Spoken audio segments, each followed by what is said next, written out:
الحمد لله رب العالمين والعاقبة للمتقين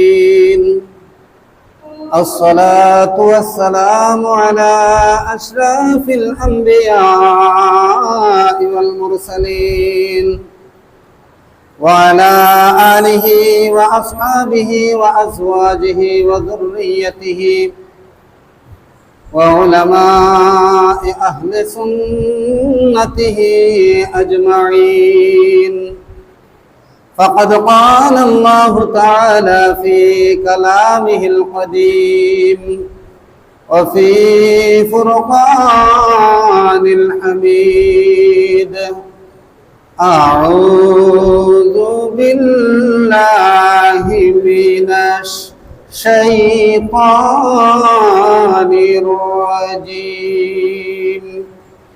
بسم الله الرحمن الرحيم هو الذي أرسل رسوله بالهدى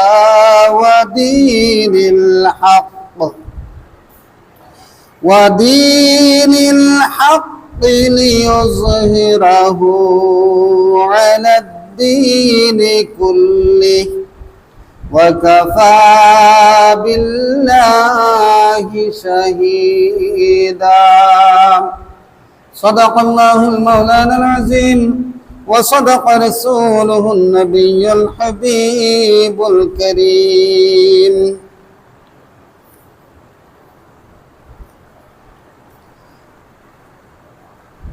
قال رسول الله صلى الله عليه وسلم لا يؤمن أحدكم حتى أكون أحب إليه من والده وولده والناس أجمعين وقال الله تعالى في شأن حبيبه الكريم إن الله وملائكته يصلون على النبي يا أيها الذين آمنوا صلوا عليه وسلموا تسليما اللهم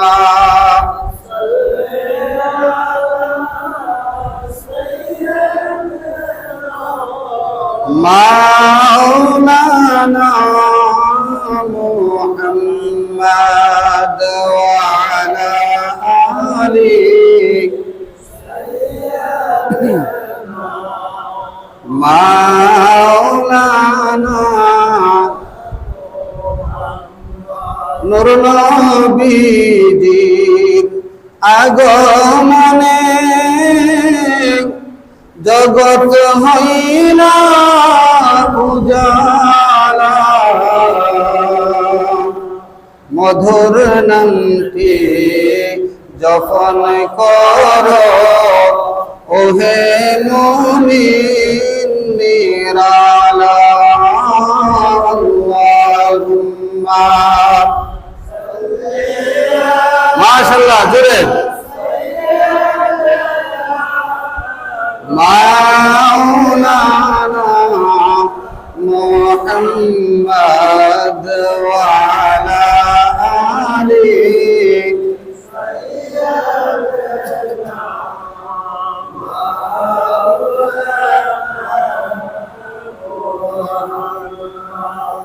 সকল সৃষ্টি হেসে বলে আজ আমাদের খুশির দিন এই জমিনে তশরীফ আনলেন রহমাতাল লিল আলামিন আল্লাহুম্মা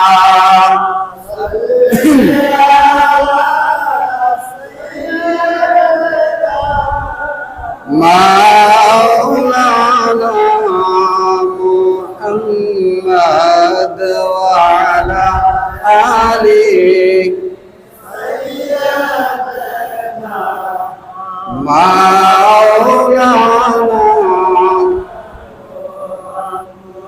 সুবহানাল্লাহ ওয়ালহামদুলিল্লাহ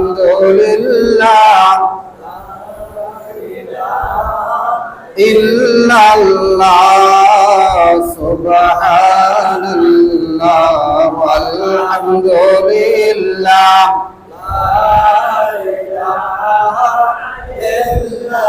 লা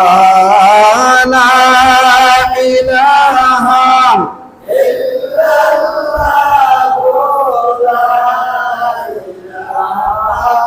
ইল্লাল্লাহ সুবহানাল্লাহ ওয়ালহামদুলিল্লাহ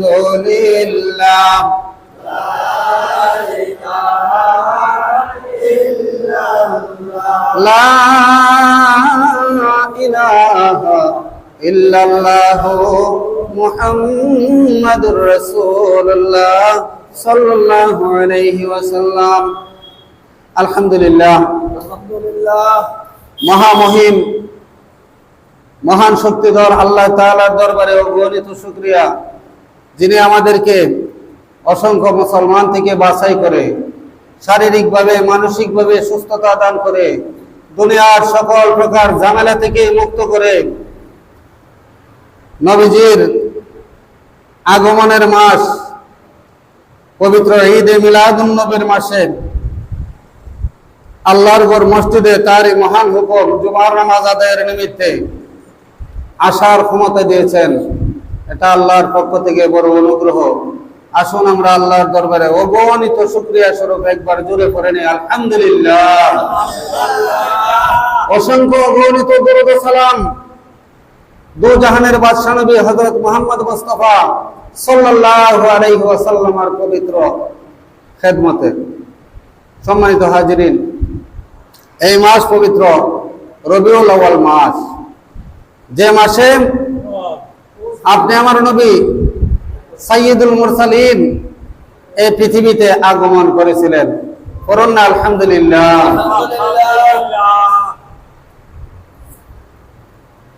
মহান আল্লাহ পাক রব্বুল আলামিন আমাদেরকে যত নিয়ামত দিয়েছেন, আমাদেরকে যত ফজল করম দিয়েছেন, সবচেয়ে বড় নিয়ামত হলো আপনি আমার নবী রাহমাতুল লিল আলামিন। এই জন্য নবীজির আগমনের মাসে, নবীজির আগমনে সকল মুমিনের হৃদয়ে আনন্দ জাগে, সকল মুমিনের হৃদয়ে আনন্দ জাগে নবীজির আগমনের কথা স্মরণ করে। এই দিনে এক ব্যক্তি ছাড়া তাম পৃথিবীর কুল মাখলুকাত আনন্দিত ছিল। ওই ব্যক্তিকে, এই ব্যক্তি হলো ইবলিস। ইবলিস ছাড়া নবীজির আগমনে সবাই আনন্দিত। জোরে বলুন না আলহামদুলিল্লাহ। নবীজির আগমনের, নবীজির মিলাদের আলোচনা আল্লাহ তাআলা আলমে আরওয়ার মধ্যে করেছেন। নবীজির মিলাদের আলোচনা সকল নবী রাসূল নবীজির আগমনের এই খুশখবরি দিয়ে গেছেন। মহান আল্লাহ পাক রব্বুল আলামিন কুরআনুল কারীমে ইরশাদ করেন, হুয়াল্লাযী আরসালা রাসূলাহু বিল হুদা ওয়া দীনিল হাক্কি লিইয়ুযহিরাহু আলাদ দীনি কুল্লিহি ওয়া কাফা বিল্লাহি শাহীদা। আল্লাহ পাক রব্বুল আলামিন বলেন, তিনি আল্লাহ যিনি হিদায়াত এবং সত্য ধর্ম সহকারে তাহার রাসূলকে প্রেরণ করিয়াছেন, যে তিনি উহাকে সকল তথাকথিত ধর্মের উপর জয়ী করিয়া দেন। আর এ বিষয়ে আল্লাহর সুনজরি যথেষ্ট। আপনি আমার নবীজির আগমনের কথা আল্লাহ তাআলা কুরআনুল কারীমে বর্ণনা করেছেন। হযরত মুহাম্মদ মুস্তাফা সাল্লাল্লাহু আলাইহি ওয়াসাল্লাম সাইয়্যিদুল আম্বিয়া, আশরাফুল আম্বিয়া, সমস্ত নবীদেরও নবী, সমস্ত রাসূলদেরও রাসূল, যার মর্যাদার সাথে কোনো নবী রাসূলের তুলনা নাই। সম্মানিত হাজিরিন, এই নবীজির আগমনে আনন্দিত হওয়ার জন্য মহান আল্লাহ পাক রব্বুল আলামিন আরেক আয়াতে বলেন, কুল বিফাদলিল্লাহি ওয়া বিরাহমাতিহি ফাবিযালিকা ফালইফরাহু। আল্লাহ বলেন, হাবিব আমার, আপনি বলে দিন আপনার উম্মতদেরকে, তারা যখন আমি আল্লাহর পক্ষ থেকে কোন ফজল, কোন অনুগ্রহ, কোন নিয়ামত লাভ করে, তারা যেন খুশি হয়। বলুন না সুবহানাল্লাহ। আল্লাহ বলে দিয়েছেন নবীদের মাধ্যমে, আমরা এই পৃথিবীতে যদি আল্লাহর পক্ষ থেকে কোনো ফজল, কোনো অনুগ্রহ, কোনো করম যদি আমরা পাই, আমরা যেন খুশি হই। আল্লাহ তাআলা নবীদের মাধ্যমে আমাদেরকে জানিয়ে দিয়েছেন। এখন আপনাদের কাছে প্রশ্ন, পৃথিবীতে যত নিয়ামত আমরা লাভ করছি উম্মতে মুহাম্মদী, সবচেয়ে বড় নিয়ামত, সবচেয়ে বড় রহমত কি? আমাদের নবীজি রাহমাতাল লিল আলামিন। এই জন্য নবীজিকে পাইয়া আমরা আনন্দ করব, আমরা আনন্দিত হব, খুশি হব। আল্লাহর নির্দেশ। এই নবীজিরে পাইয়া যারা বেজার হয়, বুঝের অভাব। একমাত্র ইবলিস ছাড়া সবাই খুশি ছিল। এই নবীর উম্মত, আমরা তো আরো বেশি খুশি হওয়া দরকার এই নবীজির আগমনে। নবীজি আসাতে আমরা কি পাইলাম? সঠিক দিন পাইলাম, ইসলাম। নবীজি আসার কারণে আমরা পাইলাম কোরআন। নবীজি আসার কারণে আমরা সবকিছু পাইলাম, ঠিক না? আমাদের নবীজি রাহমাতাল লিল আলামিন। আল্লাহ তাআলা বলেন, ওয়া মা আরসালনাকা ইল্লা রাহমাতাল লিল আলামিন। হাবিব আমার, আমি আল্লাহ পাক রব্বুল আলামিনের সৃষ্টি জগতে যত আলম আছে, যত জগৎ আছে, সব জগতের রব হলাম আমি আল্লাহ। আর আপনি আমার হাবিব, আপনাকে আমি সমস্ত জাহানের, সমস্ত জগতের রহমত বানাইয়া দিলাম। আল্লাহ যত জগতের রব, মুহাম্মদুর রাসূলুল্লাহ তত জগতের রহমত। জোরে বলেন না সুবহানাল্লাহ। এই জন্য নবীজির মিলাদের মাস, এই মাসে বেশি বেশি ইবাদত করা, নবীজির সুন্নাত গুলো বেশি বেশি আমল করা, মিলাদ শরীফের ব্যবস্থা করা, আনন্দ প্রকাশ করা। এখন প্রশ্ন আসতে পারে যে নবীজি 12ই রবিউল আউয়ালে পৃথিবীতে আগমন করছেন, তিনি আবার 12ই রবিউল আউয়াল দুনিয়া থেকে বিদায় নিছেন, ঠিক না? তাহলে আপনি কি শুধু খুশি হইবেন, বেজার হইতেন না? আসেনি প্রশ্ন? আছে। আমাদের নবীজি সর্বপ্রথম আপনাকে জানতে হবে, আমাদের নবীজি কি? জিন্দা নবী। আমাদের নবীজি কি? হায়াতুন নবী, জিন্দা নবী। জিন্দার জন্য কি দুঃখ করার কোন দরকার আছে? তাছাড়া আল্লাহর হাবিব বলেছেন, হায়াতি খায়রুল লাকুম ওয়া মামাতি খায়রুল লাকুম। আমি পৃথিবীতে থাকাটাও তোমাদের জন্য উত্তম, কল্যাণ। আমি পৃথিবী থেকে বিদায় নেওয়াটাও উম্মতের জন্য কল্যাণ। জোরে বলুন না সুবহানাল্লাহ। তাহলে নবীজি উভয় জগতে আমাদের জন্য কল্যাণ, তাহলে দুঃখ করার তো কোনো কারণ নাই। তাছাড়া আমাদের নবীজি জিন্দা নবী, হায়াতুন নবী। সশরীরে রোজা মুবারকে উম্মতের জন্য তিনি আল্লাহর কাছে মাফি চাইতেছেন। হাদিস শরীফে এসেছে, প্রতি সপ্তাহে 2 বার উম্মতের আমলনামা নবীজির কাছে পেশ করা হয়। নবীজি যখন উম্মতের আমলনামা ভালো দেখেন, আল্লাহ শুকরিয়া করেন। যখন উম্মতের আমলের অবস্থা খারাপ দেখেন, উম্মতের পক্ষ থেকে আল্লাহর কাছে ক্ষমা প্রার্থনা করেন। এমন মায়ার নবী, এমন দয়াল নবী পৃথিবীতে আর আসে নাই, আসবেও না, শেষ। আমাদের নবীজির মাধ্যমে নবুয়তের দরজা আল্লাহ বন্ধ করে দিয়েছেন। দেখেন, একদিন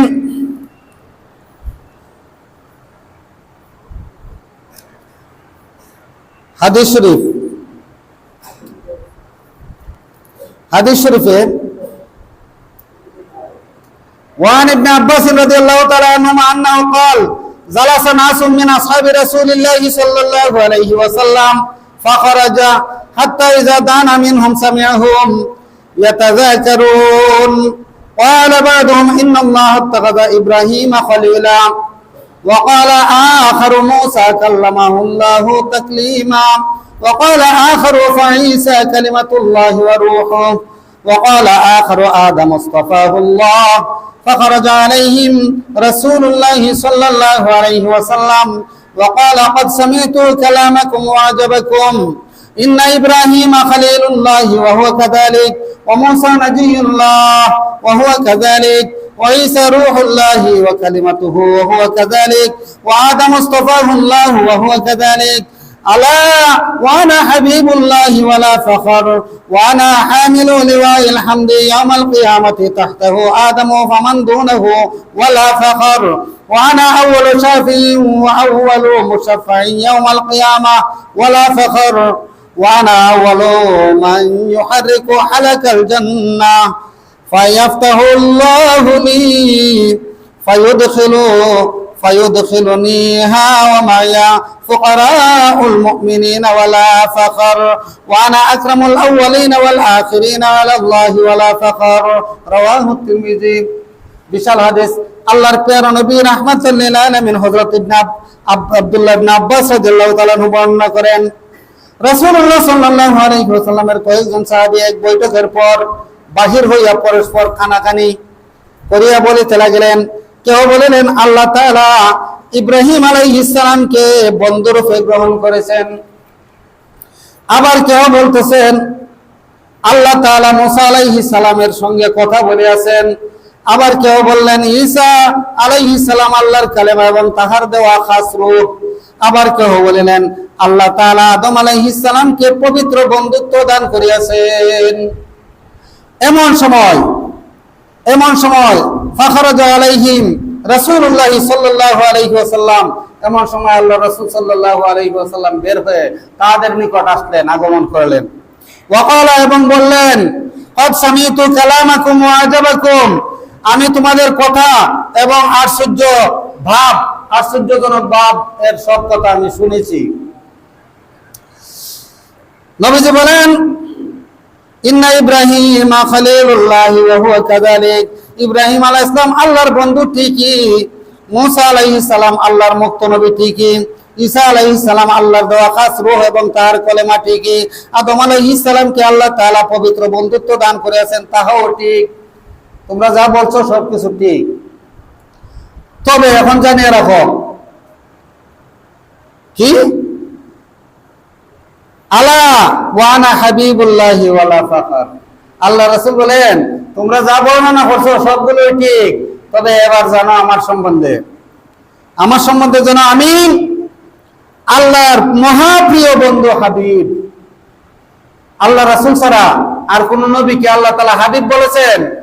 হাবিব হচ্ছে সবচেয়ে প্রিয় বন্ধু। আমাদের নবীজির নাম হাবিবুল্লাহ, আল্লাহ তাআলার কাছে সবচেয়ে প্রিয়। আপনি আমার নবী রাহমাতাল লিল আলামিন। নবীজি বলেন আমি আল্লাহর মহাপ্রিয় বন্ধু, এতে আমার কোনো ফখর নাই।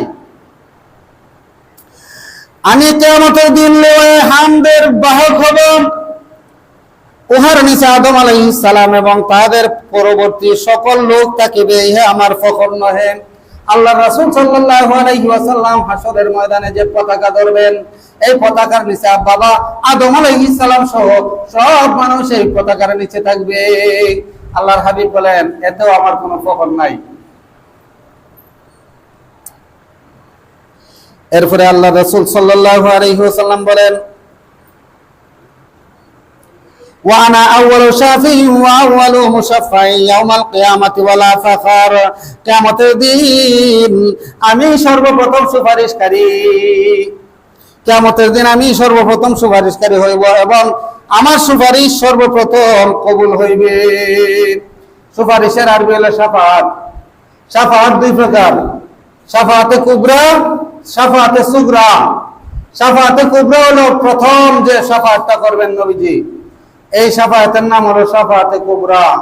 এই শাফাআতে কুবরার মালিক আল্লাহ রাব্বুল আলামিন একমাত্র তার প্যারা হাবিব মুহাম্মদুর রাসূলুল্লাহকে দান করেছেন। জোরে বলুন না সুবহানাল্লাহ। নবীজি শাফাআতে কুবরা করবেন, আর কেউ শাফাআতে কুবরা করার অধিকার নাই। সম্মানিত হাজিরিন, নবীজি বলেন এতেও আমার কোনো ফখর নাই। ওয়ানা আউয়ালু মান ইউহাররিকু হালাকাল জান্নাতা ফায়াফতাহুল্লাহু লি ফায়ুদখিলুনিহা ওয়া মা'ইয়া ফুকারাউল মুমিনিনা ওয়ালা ফাখর। আল্লাহ রাসূল বলেন আমি সর্বপ্রথম বেহেশতের দরজা নাড়া দেব, খটকাইব, তারপর আমারই জন্য সর্বপ্রথম বেহেশত খোলা হইবে। আমাকে সর্বপ্রথম উহাতে প্রবেশ করাইবে। যতক্ষণ পর্যন্ত মুহাম্মদুর রাসূলুল্লাহ সাল্লাল্লাহু আলাইহি ওয়াসাল্লাম জান্নাতে কদম না রাখবেন, তাশরিফ না রাখবেন, আল্লাহর সৃষ্টি জগতের যত নবী রাসূল আছে কারো কোনো অধিকার নাই জান্নাতে প্রবেশ করার অনুমতি নাই। সর্বপ্রথম যিনি জান্নাতে প্রবেশ করবেন তিনি কে? আপনি আমার নবী রাহমাতাল লিল আলামিন। নবীজি বলেন, এই মর্যাদা আমার আছে, আমার সাথে গরিব মুমিনগণ আমার কাছাকাছি থাকবে, এতে আমার কোনো ফখর নাই। নবীজির মর্যাদা নবীজি বর্ণনা করতেছেন, পাশাপাশি বলতেছেন এতে আমি কোনো ফখর করি না, গর্ব করি না। এই বর্ণনা থেকেই বোঝা যাচ্ছে নবীজি সর্বশ্রেষ্ঠ, সবার ঊর্ধ্বে।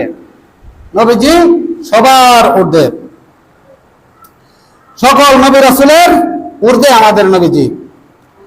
ওয়ানা আকরামুল আউয়ালিন ওয়াল আখিরিন আলাল্লাহি ওয়ালা ফাখর।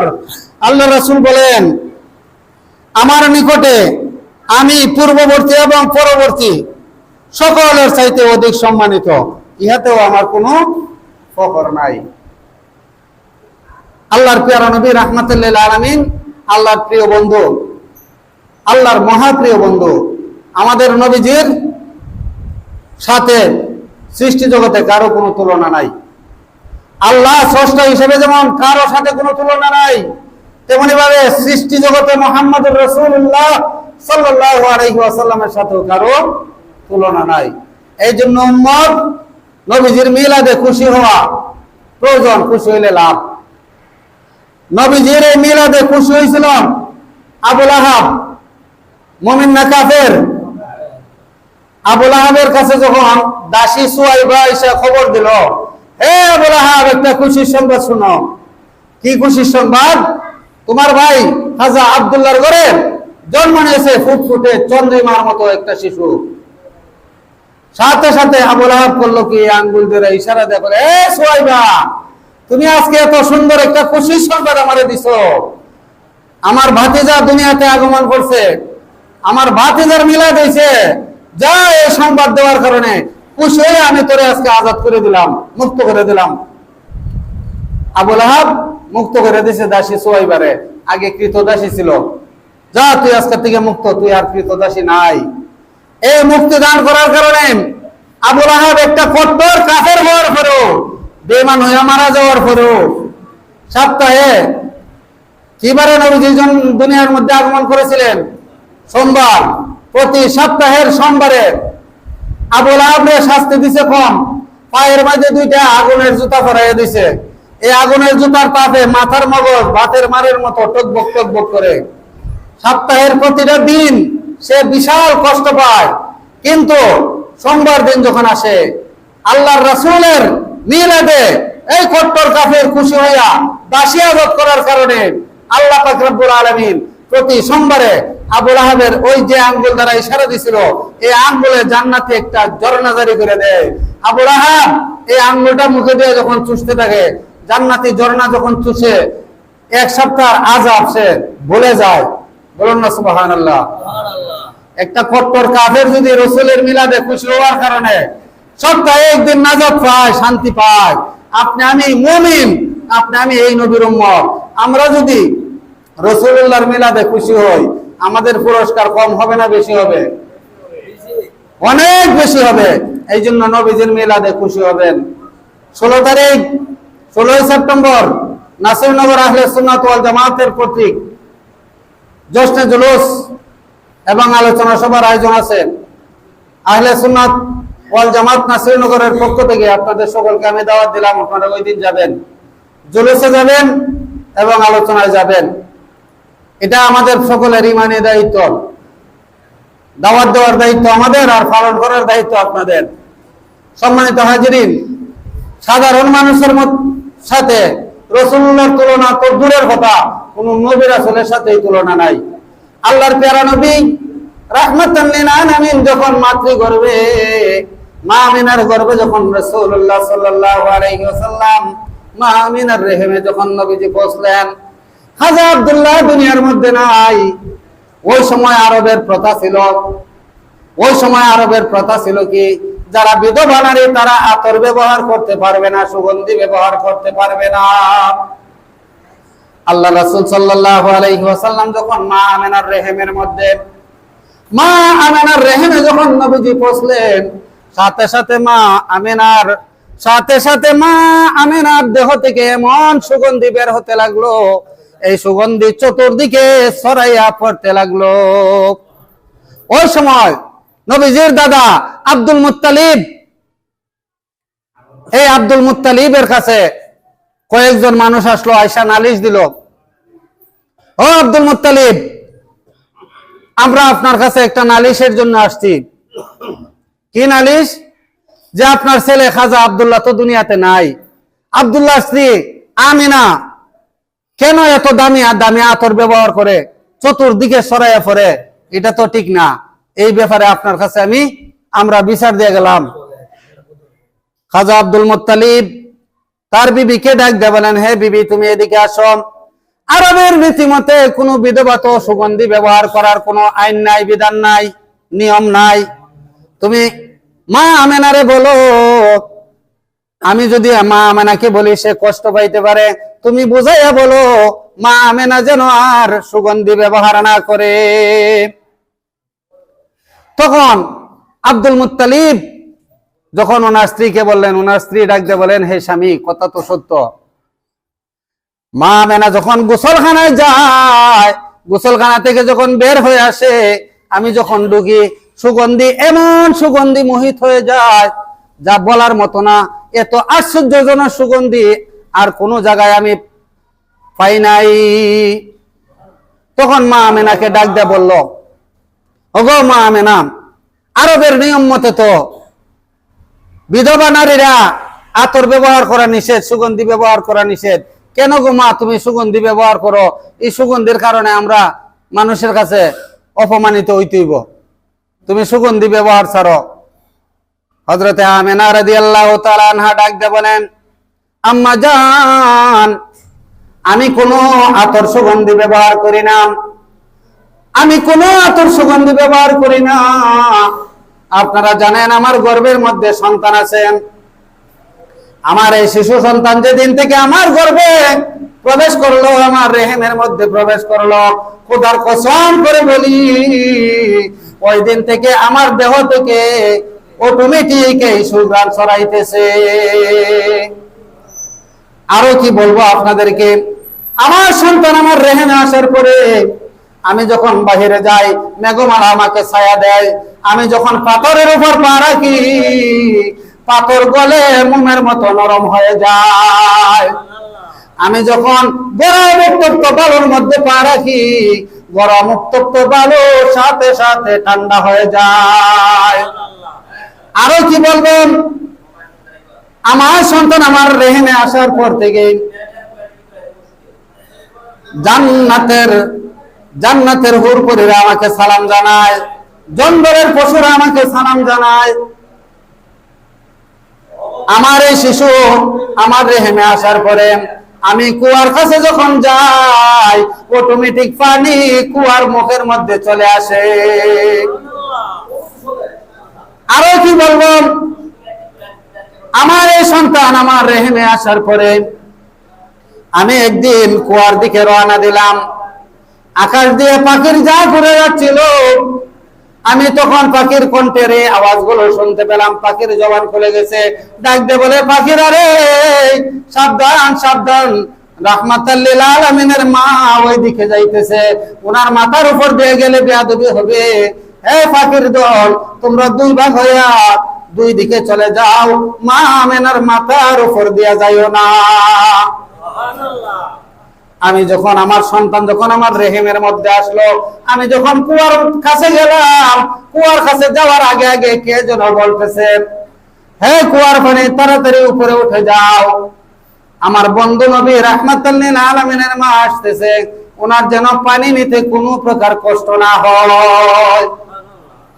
এই বিষয়গুলো নবীজি মা আমেনার রেহেমে আসার পরেই ঘটছিল। সাধারণ মানুষের কি এই ধরনের ঘটনা ঘটে?